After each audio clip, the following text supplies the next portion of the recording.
L'Angola accuse Kinshasa de bloquer le dialogue intercongolais et par conséquent, l'Angola se retire de son rôle de médiateur. Qu'est-ce qui se passe?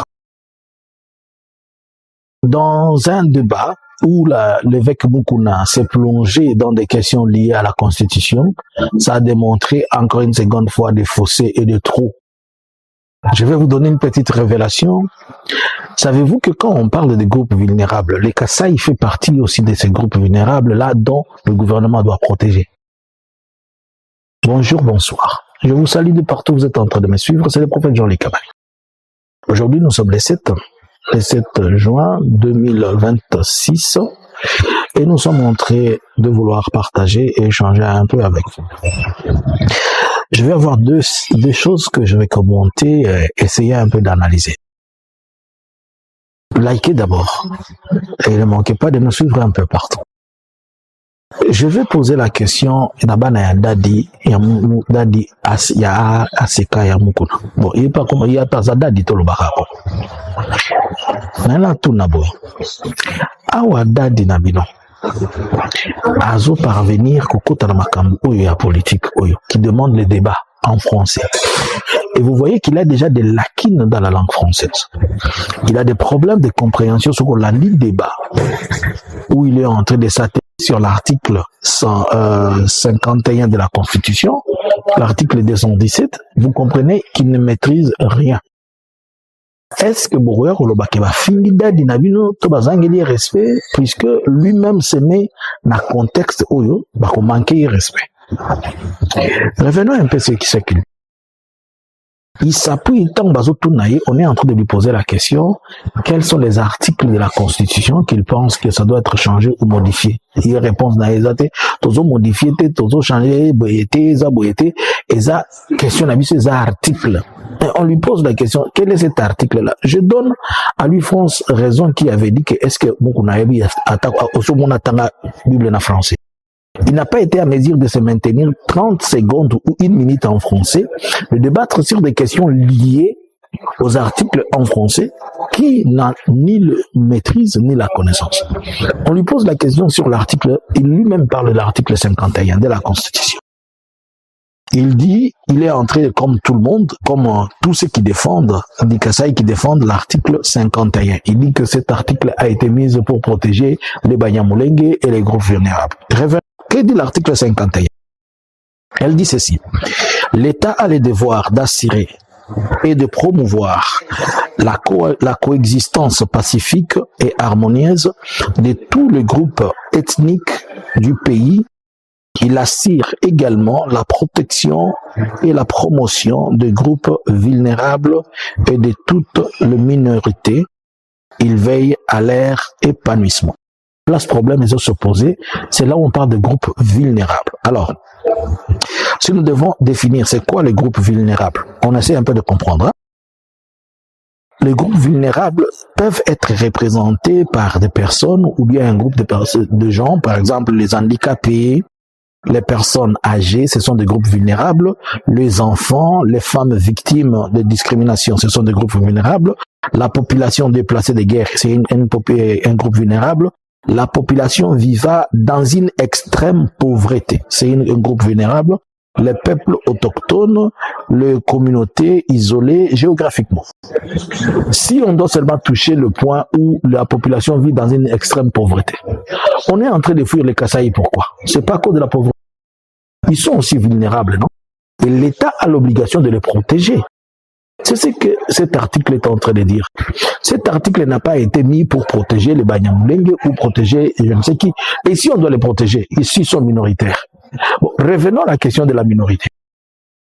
Je vais prendre la minorité, elle ne se limite pas seulement au nombre. Elle peut se limiter aussi à un groupe. Elle peut se limiter aussi à, je vais raisonner plus loin, elle peut se limiter aussi à un groupe linguistique. Je vous explique. Si nous allons dans les cadres, en RDC, nous avons 4 grands groupes ethniques. Nous avons quatre groupes linguistiques qui sont le Lingala, les Swahili, les Lingala, les Kikongo et les Chiluba. Et si je vais prendre le groupe linguistique par rapport à leur superficie, Essayez de comprendre la logique dans laquelle je suis parti. Je vais vous exprimer ça de cette manière pour que vous puissiez comprendre. Le Swahili, c'est le plus grand groupe linguistique en RDC. Il représente entre 1 million de peuples, 1 million de kilomètres carrés de gens qui le parlent. C'est-à-dire, on parle le nord, Sud Kivu, Katanga, Maniema, une partie de Lubangi, Lituri et tout ça. Ça représente en tout 1 million de kilomètres carrés qui fait presque entre 40 et 45% de la population qui parle le Swahili. Alors, je suis en train de vous montrer la minorité sur le plan linguistique. Je prends le deuxième groupe, c'est le Lingala. Le Lingala couvre presque entre 700 à 900 000 kilomètres carrés de la population qui parle Lingala.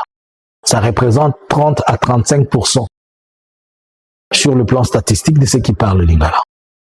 Le Chiluba, il n'est que parlé par les deux provinces, le Kasaï ancienne, orientale et occidentale, qui représente entre 250 000 et 300 000 kilomètres carrés. Ça représente 11% de la population congolaise. Ainsi que les Kikongo, ils représentent 11%. Alors, si on doit parler de la protection des groupes minoritaires, sur le plan linguistique, les Kasaï est un groupe vulnérable.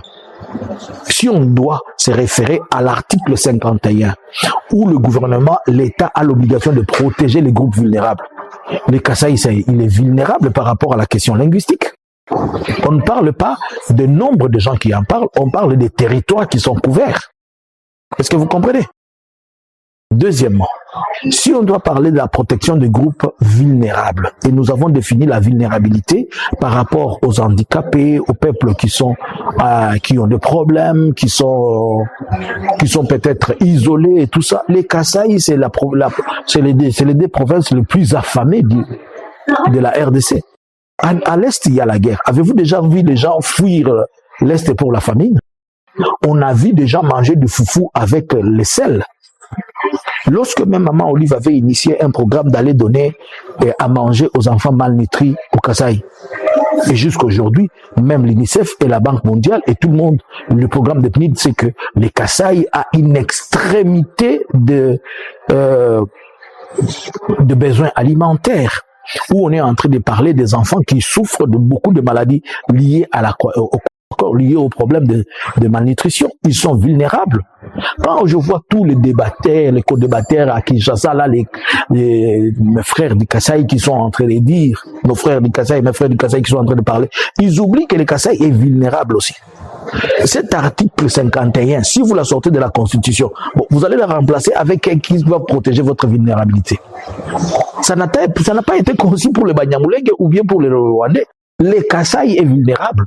Vous voyez comment les gens mangent là-bas. Vous voyez tout le monde qui est en train de fuir. Tous leurs prières. Vous avez même suivi que des prophètes prophétisaient pour les gens, dire que Dieu vous a ouvert une porte pour aller au Katanga, puisqu'ils sont vulnérables. Mais c'est de cette vulnérabilité que l'on parle. Je vous ai démontré la vulnérabilité sur le plan linguistique, sur le plan aussi sécurité alimentaire, sur le plan même du développement. Ils n'ont pas de route. Ça fait combien de temps qu'on est en train de parler de Tchilé-Gelou qui n'existe pas et autre chose. Donc, arrêtez de faire des discussions sur des choses que vous avez du mal même à expliquer. Je vais revenir sur l'article 217 dont il est en train de parler. Je vais revenir sur ça plus tard. Alors, j'étais juste en train de démontrer et montrer que il faudrait qu'à un certain niveau, que vous puissiez dire à vos dadis là, qui sont en train de commettre des bêtises et ça va tourner mal sur eux. Ils maîtrisent même pas la constitution dont ils veulent que les gens changent. Ils connaissent pas. Personne. Je bénis Dieu pour une chose. Ce débat constitutionnel a permis aujourd'hui aux Congolais de maîtriser et de comprendre cette constitution. Ils ont compris que si on doit dire, Moukouna dit que c'est la constitution des bébés. Lui-même ne sait même pas parler français d'une constitution qu'il appelle des bébés, qui est en français. Comment il a su qu'elle est des bébés? Si c'est une constitution des bébés. Et lui, il veut amener quelle constitution? C'est une constitution de fou alors. Soyons un peu logiques et normales. Bon, l'Angola dit que Kinshasa bloque le dialogue. intercongolais et les dialogues prévus à Kinshasa. Et pour l'Angola, il trouve qu'il est mieux de se retirer. Et il a donné son expérience. Il dit que même eux, quand ils ont fini la guerre avec eux, ils sont passés par le dialogue, puisque aucune guerre n'est finie par les armes. Elle finit toujours par un dialogue entre le belligérant. Vous devez comprendre que celui qui est parti solliciter ces dialogues et celui qui avait demandé ça, c'est Félix.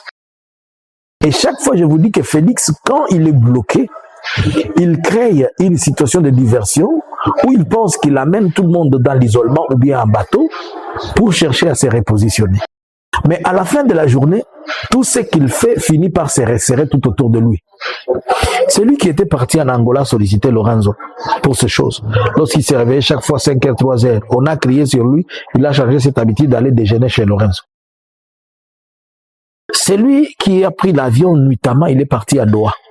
Lorsqu'à Doha, on lui demande de respecter les accords de cessez-le-feu, il fuit Doha, il va en Allemagne, il va en Belgique, et maintenant la Belgique aussi lui demande de donner au Rwanda ce qu'il faut et de dialoguer avec ses frères de l'AFC. Il fuit encore, il va à Washington. Washington revient, lui dit non, vous devez vous exécuter. Il est parti en Angola, l'Angola lui remet. Donc partout où il est en train de partir, on lui remet au cas de départ. Et ce qu'il ne faut pas oublier, les négociations avaient commencé en Angola. Qui avait demandé à l'Angola d'être médiateur? Et qui a accepté ça? C'était les USA. Le jeu est en train de se jouer, c'est les USA qui est en train de jouer ça. Si aujourd'hui les États-Unis ont dit hier qu'il doit respecter, il doit donner au Rwanda ce qu'il demande, et le Rwanda va lui donner aussi ce qu'il veut, et que les USA était celui qui était derrière Lorenzo pour demander à Lorenzo d'être médiateur, et qu'aujourd'hui Lorenzo va dire qu'il se retire, c'est que Lorenzo a fait rapport aux USA, et les USA lui a dit non, écarte-toi, aussi longtemps que le monsieur ne comprend pas. En réalité, en croyant, en pensant qu'il est en train de dribbler les autres, c'est lui-même qui se retrouve dans la merde aujourd'hui. Il se retrouve dans la merde, il se retrouve dans des situations où tout le monde lui demande ce qu'il est en train de fuir. Et à la longueur de la journée, il va perdre, il va perdre. Il est en train de perdre tous les alliés. Au début, on a cru que les USA étaient de son côté, il a fait chantage en disant ceci et cela, et les gens ont crié, ils ont dit oui, les USA étaient avec lui. Mais en réalité, on a compris que les USA n'étaient pas avec lui. On a compris que les USA étaient dans autre chose. Les USA étaient dans ses intérêts et les USA représentent ce qu'ils veulent. Maintenant, qu'est-ce qui fait que ça bloque? Puisque l'Angola a fini par comprendre que Félix veut gagner du temps, évite le dialogue. Segundo, Félix ne veut pas que les gens dialoguent sous le format de dialogue, il veut que les gens dialoguent comme étant des partisans de l'Union sacrée. Tierso, Félix n'a pas cette volonté. Et l'Angola ne va pas continuer à se salir. Il s'est d'abord sali avec l'histoire des dialogues et des négociations. Au finish, l'Angola s'est lavé les mains. Et aujourd'hui encore, on se retrouve dans ça. Si maintenant tous ces alliés sont en train de les fuir, qui est méchant et qui est mauvais? Là, il faut se poser des questions. Ces intentions de changer la Constitution démontrent à tout le monde qu'il ne veut pas dialoguer et qu'il ne veut pas la paix. Alors, comme il ne veut pas la paix, il faut lui donner ce qu'il veut. Si maintenant l'Angola, comme l'Angola se retire de ça, et les négociations ne produisent rien, alors il ne reste que deux options sur la table. La pression politique et la pression militaire. La pression politique, elle est faite par la population, pas par seulement le politicien. Cette histoire de changement de la Constitution, prenez-moi par le mot, dans les jours qui sont devant nous, la population va se soulever elle-même, elle va prendre son destin. Je vous dis, je vous parle en prophète là. Prenez ce que je vous dis. Namikolosa Liboso. Je vis des choses. On est là-haut. Je vous ai toujours parlé sous cette forme. Alors, maintenant, aujourd'hui, nous pouvons arriver à la conclusion de dire que Félix est lâché par tout le monde. L'Angola sort sa main. La France a donné des ordres. Il ne doit pas changer la Constitution. La Belgique dit qu'il doit donner au Rwanda ce qu'il lui demande et aller discuter avec l'AFC dans 23. Les États-Unis disent qu'il doit. Le Qatar, la même chose. L'Union africaine, il n'a que Daishimi qui est avec lui. Pour dire que Félix est mis à nu devant tout le monde et tout le monde a compris le problème, que c'est lui. Et comme il est le problème, alors il doit lui-même trouver solution au problème qu'il a créé. Que pensez-vous? Est-ce que l'Angola réagit en retard ou comment? Et qui cache le comportement de Félix? Gagner du temps, distraire, mais on vient de les dénicher. À vous les claviers. Bonjour, bonsoir. Analysins Congo subscribers.